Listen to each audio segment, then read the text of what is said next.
I think one of the key messages is that technology is not the issue. I think if we are ready for the Internet of Things, technology is in place.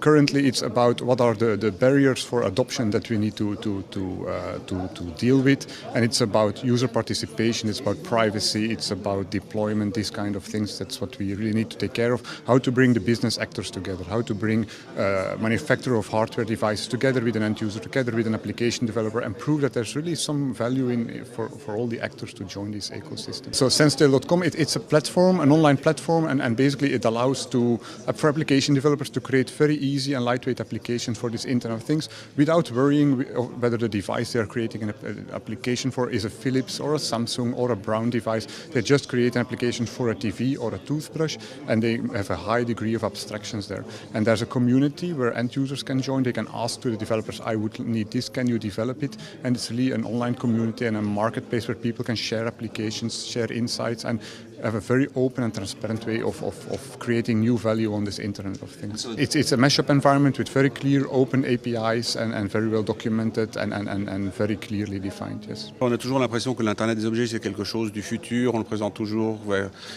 comme un scénario de science-fiction avec ce frigo communicant qu'on aurait un jour. Pour moi, l'Internet des objets, ça existe depuis une quinzaine d'années parce que ça consiste surtout à pouvoir capturer de la donnée autrement qu'à travers un ordinateur avec lequel on interagit.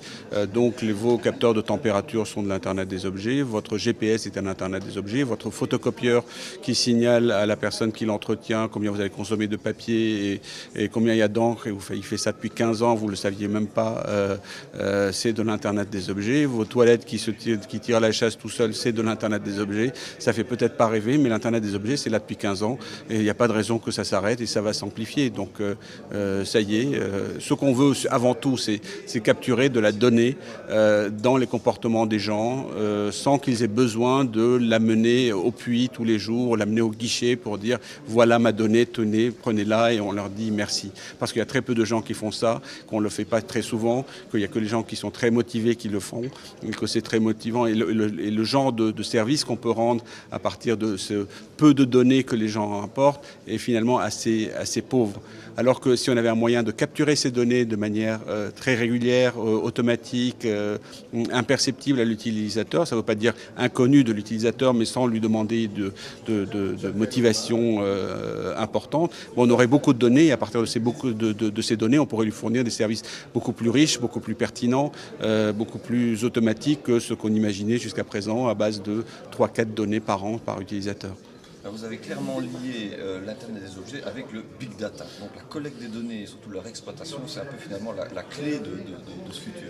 Oui, je pense que très longtemps on s'est arrêté sur les objets, comment ils allaient échanger. Je pense que le plus important c'est l'intelligence qu'on va devoir mettre dedans, et l'intelligence elle est liée à la quantité de données qu'on va devoir accumuler pour pouvoir fournir cette intelligence, et donc clairement c'est une question de Big Data.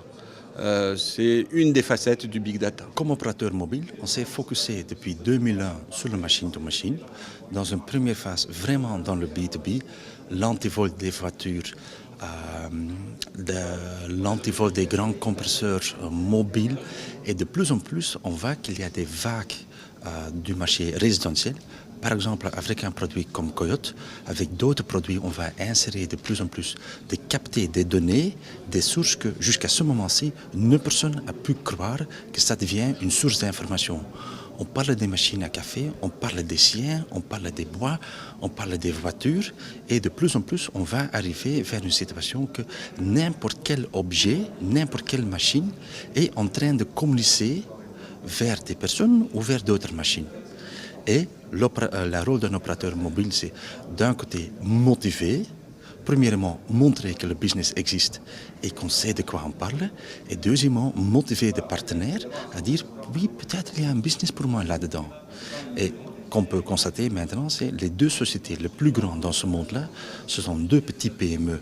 Un à Paris, 25 personnes, une autre à Milan, 23 personnes, et c'est eux qui gèrent la majorité des nouvelles connexions sur tous les réseaux pan-européens mobiles en Europe. JM Créatif fait des objets, fait des produits, et la philosophie se résume à faire des objets utiles, transparents, qui ont du sens et dans la dimension aussi plus sociale qui représente quelque chose qu'on aime. Ces trois cercles qui sont utilisés par des grands noms comme IDEO par exemple qui a créé la souris pour les ordinateurs. Ces trois cercles, et je vais peut-être le dire en anglais, c'est le User Desirability, c'est le Technology Feasibility et c'est le Marketing Possibility.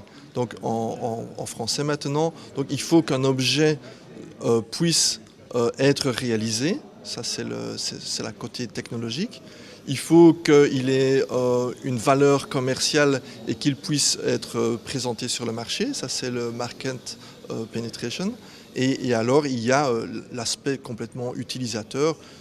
On n'achète pas un produit qu'on ne désire pas, on n'achète pas un produit qui ne répond pas à un besoin. Et donc il faut insister dans l'Internet des choses à ce que les produits répondent réellement à un besoin et ne soient pas une solution sans problème.